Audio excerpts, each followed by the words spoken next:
Hi guys, welcome back to my channel. I hope you all are doing great. So मेरा IBPS PO mains का exam था 22 जनवरी को and मैंने update दे दिया था that I was not doing well, इस वजह से मैं अपना एनालिसिस पोस्ट नहीं कर पाई थी.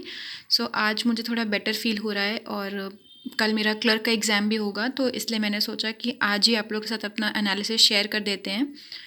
सो अब स्टार्ट करते हैं एनालिसिस से. सबसे पहले आया था रीजनिंग का सेक्शन और रीजनिंग में काफ़ी पजल्स थी और मैंने सारे टॉपिक्स इसलिए मेंशन कर दिए हैं सो दैट मैं भूल ना जाऊँ क्या क्या आया था, बिकॉज ऑलरेडी 2 दिन हो गए हैं और मेंस में इतने सारे क्वेश्चंस होते हैं कि याद ही नहीं रहता है एनालिसिस के टाइम के लिए. तो क्रिटिकल रीजनिंग के मैंने कम से कम क्वेश्चंस अटेम्प्ट किए हैं बिकॉज बहुत मिस्टेक्स होती हैं मेरी क्रिटिकल रीजनिंग में. सो क्रिटिकल रीजनिंग में ज़्यादा नहीं किए हैं मैंने, आई थिंक 1 या 2 ही किए होंगे. और उसके बाद पजल्स आई थी रीजनिंग में. तो पजल्स में जो कुछ एक पज़ल थी, मुझे एग्जैक्टली याद नहीं आ रही, जो शायद सभी ने कर ली होगी, वो पज़ल की है मैंने. और एक में जिसमें एज के आई थिंक कुछ अकॉर्डिंग बिठाना था, 7 लोग थे ऐसे करके. और सिलॉग्स था, सिलॉग्स डुएबल था. डायरेक्शन का क्वेश्चन स्टार्टिंग में ही आया था, तो वो डायरेक्शन काफ़ी लेंदी लग रहा था मुझे, बट आई थिंक मैंने उसका 1 या 2 क्वेश्चन किया है डायरेक्शन का. और मशीन इनपुट आउटपुट था, तो वो मॉडरेट था, मतलब बहुत डिफ़िकल्ट नहीं था और इजी नहीं था, बट हाँ डुएबल था वो. उसमें थोड़ा टाइम ज़्यादा लग रहा था, लेकिन मशीन इनपुट आउटपुट हो गया था. और कोडेड इनइक्वालिटीज़ आई थी. तो ये हो गई हमारे रीजनिंग सेक्शन की बात. एंड मैंने ऑलरेडी मेंशन कर दिया यहाँ पे दैट रीजनिंग का सेक्शन जो है वो मुझे मॉडरेट लग रहा था. और अगर रीजनिंग में मेरे अटेम्प्ट्स की बात करें तो आई थिंक मैंने 22-23 के अराउंड अटेम्प्ट किए हैं रीजनिंग में. और 100% एक्यूरेसी तो नहीं मैं कह सकती, बिकॉज मेरा पहली बार था IBPS PO मेंस, लेकिन मैंने हाँ एक्यूरेसी से किया है रीजनिंग में. और आई होप कि एक्यूरेसी अच्छी रहे मेरी रिज़ल्ट के टाइम पे. तो ये रही रीजनिंग की बात. अब नेक्स्ट आते हैं GA के सेक्शन पे. तो GA की बात करें तो GA मुझे डिफ़िकल्ट लग रही थी, बिकॉज़ काफ़ी आया था दिसंबर के टाइम से ही. ऐसा नहीं है कि बहुत पुरानी न्यूज़ आई थी या क्या था चीज़ें थी, बट दिसंबर में जो हम लोग जनरली पढ़ते हैं, मतलब जिन भी PDF से या जो हमारे फेमस सोर्सेज होते हैं उनसे पढ़ते हैं, तो मुझे उसमें से ज़्यादा कंटेंट दिखा नहीं. मैंने बहुत सारे सोर्सेज नहीं फॉलो किए थे. मैंने मेनली अफेयर्स क्लाउड को फॉलो किया था और अफेयर्स क्लाउड के वीकली PDFs किए थे मैंने. बट ऐसा नहीं है कि अफेयर्स क्लाउड से नहीं आया था, अफेयर्स क्लाउड से आए थे कुछ क्वेश्चंस.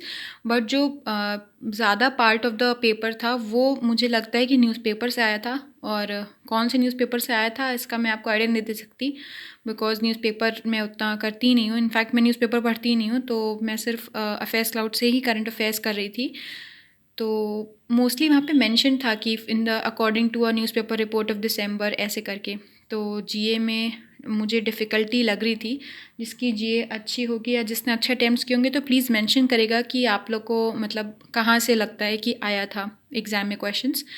तो GA की बात करें तो मैंने आई थिंक 18 या 17-18 क्वेश्चंस अटेम्प्ट किए हैं मैंने GA में. और मैंने जब घर आके क्रॉस चेक करा था तो मुझे उसमें ऑलरेडी 3 या 4 क्वेश्चंस गलत दिख रहे थे और मुझे लग रहा है कि और भी ज़्यादा गलत होंगे. तो GA में तो एक्यूरेसी का कुछ नहीं कह सकती मैं अपनी, क्योंकि ऐसे ही मुझे जितने याद है तो 3-4 गलत कर दिए मैंने अभी तक ही, और मुझे ये डिफ़िकल्ट लगा. नेक्स्ट आते हैं इंग्लिश पे. तो इंग्लिश में 2 आई थिंक RC आए थे और बाकी मिसलेनियस क्वेश्चंस थे. बट ओवरऑल अगर इंग्लिश की बात करें एज अ सेक्शन तो मुझे मेंस में 22 को सबसे ज़्यादा अच्छा सेक्शन जो लगा वो इंग्लिश का था, बिकॉज कुछ डिफरेंट तरीके के क्वेश्चंस आए थे. और ऐसा नहीं है कि इजी ही आया था इंग्लिश, बट हाँ डुएबल था और जितना टाइम था उसमें आप इजीली अगर अच्छे से करोगे तो इंग्लिश में आप स्कोर कर सकते हो. तो इंग्लिश में मिसलेनियस क्वेश्चंस भी थे और मतलब जो RC थे वो भी थे सही कि आप पढ़ के कर सकते हो. मुझे याद नहीं है एग्जैक्टली कि 2 या 3 RC थे, तो आई थिंक 2 या 3 ही रहे होंगे RC, तो क्योंकि बाकी और भी क्वेश्चंस थे. तो इंग्लिश मुझे डुएबल लगा. तो इंग्लिश को इजी टू मॉडरेट साइड पे कह सकते हैं, मतलब मॉडरेट पे ज़्यादा है, बट जितना टाइम था उसमें आप कर सकते हो इंग्लिश ईजिली. तो इंग्लिश में मैंने 30+ ही अटैम्प्ट किए, आई थिंक 32 या 33 अटैम्प्ट किए हैं मैंने इंग्लिश में.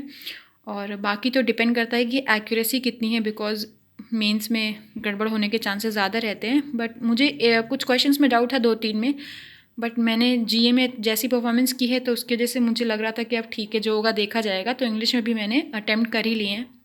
तो 32 या 33 मेरे अटैम्प्ट्स थे इंग्लिश में। तो अब नेक्स्ट आते हैं हमारे सेक्शन पे DI। और कॉन्ट्स के लिए सबसे ज़्यादा डर लग रहा था मुझे GA के बाद। तो कॉन्ट्स में DI में पाई चार्ट था, और ये बॉयज़ एंड गर्ल्स वाली आई थिंक ये सबने करी होगी बिकॉज ये ईजीएस्ट DI थी। तो ये, और उसके बाद केसलेट नहीं करी थी मैंने। टेबल DI मुझे, हाँ टेबल DI भी नहीं करी थी मैंने। आई थिंक वो कुछ लास्ट में जो थी थोड़ी कॉम्प्लिकेटेड लग रही थी मुझे, तो मैंने उसको देखा था बट मुझसे हुई नहीं वो, तो मैंने उसको स्किप कर दिया। और उसके बाद एक बारग्राफ आया था, ये भी आई थिंक मोस्टली लोगों ने अटेम्प्ट किया था, जो शेयर्स पे बेस्ड था। मतलब उस बारग्राफ में 2 बारग्राफ्स थे उस क्वेश्चन में, और एक में प्राइस ऑफ द शेयर्स था और एक में नंबर ऑफ द शेयर्स था, और कुछ ईयर्स उसमें दिए हुए थे कि आपको मतलब कौन कौन से ईयर का क्या डेटा है, तो उसके अकॉर्डिंग आपको वैल्यू एक्सट्रैक्ट करनी थी। और उसके बाद मिसलिनियस क्वेश्चंस में क्वांटिटी के क्वेश्चंस थे, और नंबर सीरीज़ थी, और डेटा सफिशिएंसी थी। तो ये सारे क्वेश्चंस थे। और क्वांट्स मेरे according moderate too difficult side पे थी।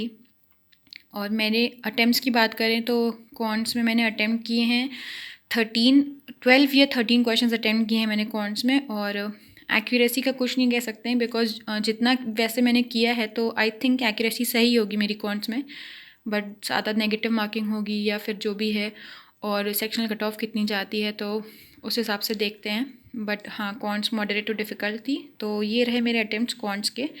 उसके बाद नेक्स्ट सेक्शन हमारा होता है डिस्क्रिप्टिव का। तो ये मैंने अपने टॉपिक्स मेंशन कर दिए हैं कि डिस्क्रिप्टिव में मैंने क्या क्या अटेम्प्ट किया था। तो डिस्क्रिप्टिव के टॉपिक्स भी इजी थे मुझे, मतलब SBI PO मेंस में भी सही लगे थे टॉपिक्स, कुछ ऐसे खास डिफ़िकल्ट नहीं आए थे। तो ऐसे में आई थिंक मोस्टली लोगों ने यही टॉपिक अटेम्प्ट किया था, modern technology makes life more convenient, और इसको एलाबरेट करना था। तो ये बहुत ही मतलब ईजी गोइंग टॉपिक है, आप इसमें बहुत सारा मैटर लिख सकते थे, तो सोचने में भी टाइम नहीं लगेगा ज़्यादा।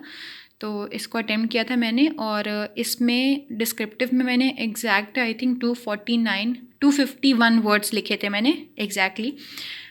250 वर्ड्स में लिखना था और मेरे 251 वर्ड्स हुए थे एसे में। और लेटर में मैंने लेटर लिखा था to the bank manager for issuing bank statement for some legal paper work. तो ये भी मुझे टॉपिक सही लगी। बाकी के टॉपिक्स मुझे याद नहीं है उतने, बिकॉज मैंने जैसे ही देखा और मुझे जो टॉपिक समझ में आया था तो मैंने उसको स्टार्ट कर दिया था लिखना। तो ये वाला जो था, इसमें कुछ लीगल पेपर वर्क से रिलेटेड आपको बैंक स्टेटमेंट चाहिए, तो आपको बैंक मैनेजर को लेटर लिखना था। और इसमें मेरे वर्ड लिमिट एक्सीड हो गई बिकॉज वहाँ पे मेंशन था 150 वर्ड्स के अराउंड लिखना है, और मैंने 160 वर्ड्स में लिखा है। और बाद में फिर मतलब मैंने पहले वर्ड लिमिट पे ध्यान नहीं दिया कि मेरे कितने वर्ड्स हो गए हैं, और फिर बाद में एडिट करना मैंने सोचा कि गड़बड़ी हो जाएगा, कहाँ से ही मतलब क्या ही लाइन इरेज करेंगे। सो मैंने उसको एज इट इज़ रहने दिया। तो ये रहा मेरा डिस्क्रिप्टिव का सेक्शन। ओवरऑल एग्ज़ाम की बात करें तो उतना कुछ खास एग्ज़ाम नहीं हुआ है, बिकॉज GA तो मुझे SBI PO मेंस से भी ज़्यादा डिफ़िकल्ट लग रही थी। आई डोंट नो कौन से न्यूज़पेपर से ही दिया है, बट देखते हैं अब जो रिज़ल्ट आएगा तब पता चलेगा कि कैसा रहा। लेकिन हाँ, ओकेश एग्ज़ाम था, बहुत ज़्यादा अच्छा नहीं कहूँगी मैं। और आप लोग अपने अटेम्प्ट्स और रिव्यू ज़रूर मेंशन करिएगा, और जिनका कल क्लर्क का एग्ज़ाम है उनको ऑल द वेरी बेस्ट। मेरा भी कल क्लर्क का एग्ज़ाम है, और आई विल मेक श्योर कि मैं कल क्लर्क का एनालिसिस कल ही पोस्ट कर दूँ एंड वो डिले ना हो। So thank you for watching and all the best to everyone आपके रिजल्ट्स के लिए।